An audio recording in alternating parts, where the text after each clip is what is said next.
forces her to clamp down in a death bite, and Cordyceps reveals its gruesome nature.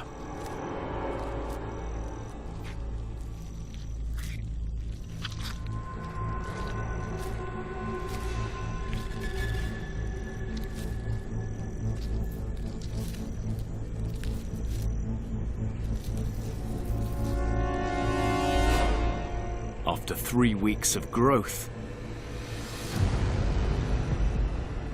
Cordyceps can release its own spores, infecting more ants, releasing more spores, infecting more ants, releasing more spores, infecting more ants, infecting more ants, more ants.